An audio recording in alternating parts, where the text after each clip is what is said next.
E a gente volta falando do cantor MC Marcinho, gente. Ele morreu hoje no Rio de Janeiro, aos 45 anos, por causa da falência múltipla de órgãos. E o debate sobre o transplante de coração está em pauta desde o começo da internação do funkeiro, porque ele sofria de problemas cardíacos e estava, inclusive, com um coração artificial implantado. O apresentador Faustão também está internado com insuficiência cardíaca grave e está na fila para receber um transplante de coração, né?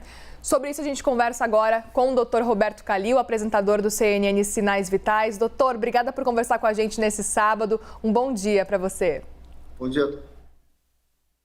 Doutor, quero começar entendendo então qual que é a diferença entre um transplante de coração e o implante de um coração artificial, que era o caso especificamente do funkeiro, do MC Marcinho. Como saber então qual dos dois procedimentos o paciente realmente precisa? Qual que é a diferença?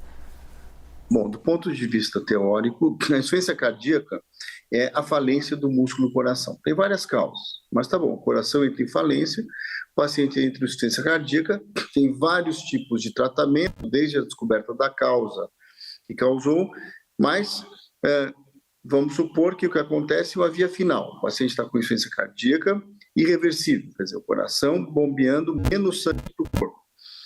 Desde remédios até suportes mecânicos existem para tentar compensar o paciente. A via final de um tratamento da insuficiência cardíaca é o transplante cardíaco, né? Então, como já foi falado, o transplante cardíaco é a via final, é a última via do tratamento para um paciente. Claro que tem protocolos, tem suas indicações. Você me perguntou qual é a diferença entre o coração artificial ou não.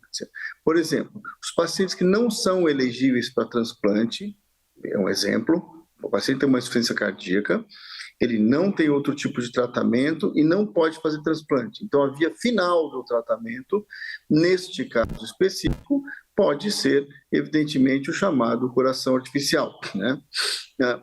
Outra situação. Muitas vezes o paciente pode instabilizar, ele está, vamos supor, na fila de transplante, ele instabiliza, então há a chamada ponte para transplante. Esse dispositivo pode ser usado, o paciente permanece muitas vezes em casa, né, com o chamado coração artificial, aguardando o transplante. Tá? Mas a situação ideal é assim, o coração artificial, tem vários modelos, vários tipos, ele é indicado para insuficiência cardíaca terminal, quando não se pode fazer transplante no paciente por qualquer razão clínico, né? Então, outra situação, por exemplo, é uma situação temporária.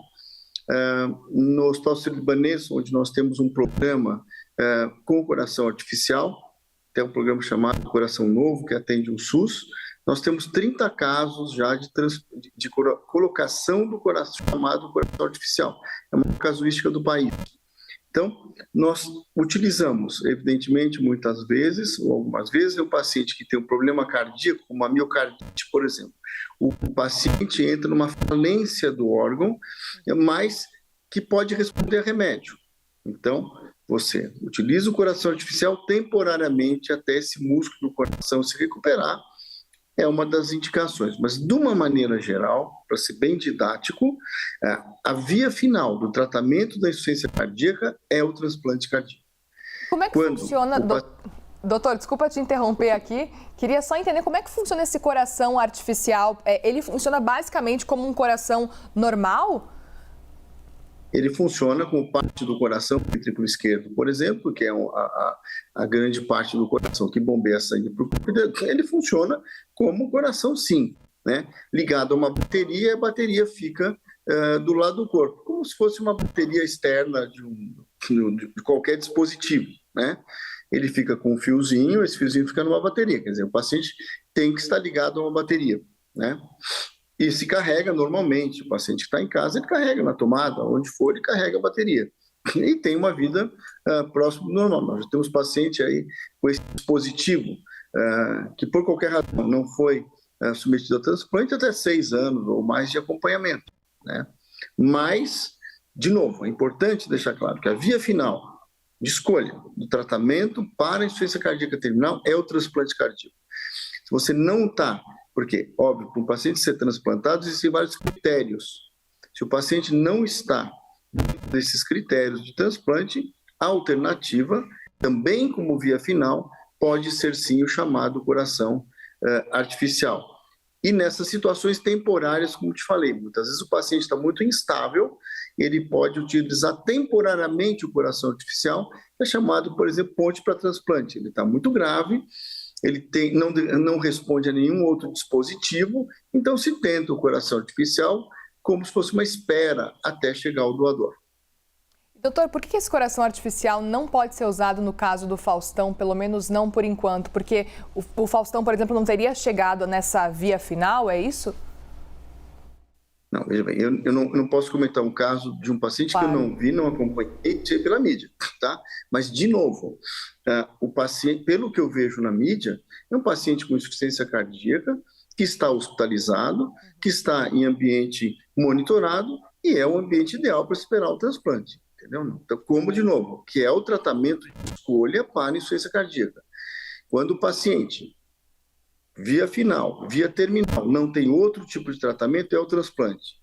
Eletivamente é o transplante. Vias alternativas, existe o coração artificial. Pelo que eu vejo na mídia, não parece o caso do Faustão, que é um paciente elegível para transplante e está aguardando o doador. Como é que funciona essa fila para transplante, doutor?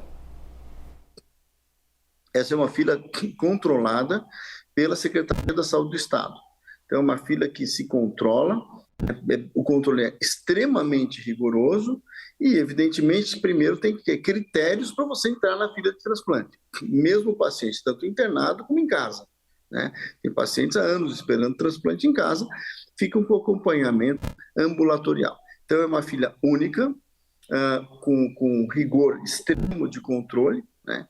E, obviamente, os pacientes mais graves, muitas vezes internados em UTI, eles são prioridade. Né? Isso é coerência, eles são prioridade para receber um doador. Aproveitando, as pessoas têm que se conscientizar que têm que ser doadores. Como é que você pode ser um doador? Assinando um documento? Não, não. Simplesmente chegar para os seus conhecidos, para a família, e falar, olha, eu quero ser um doador quando acontecer o pior para mim. Então, nesse momento, as famílias, obviamente, na hora ali da morte, ele externa a equipe médica, ele queria ser um doador. Então, o Brasil precisa de doadores. Uma doação, uma pessoa que ela pode salvar várias vidas doando órgãos. Então, é importante a população se conscientizar. Aliás, no mundo inteiro existe falta de doador, mas no Brasil existe também falta de doador. O número de doadores está muito aquém do que deveria para os transplantes. E nós, aproveitando o Brasil, tem vários centros que fazem transplantes de vários órgãos altamente capacitados. Então, não é falta de centro nem profissionais capacitados, falta de doação.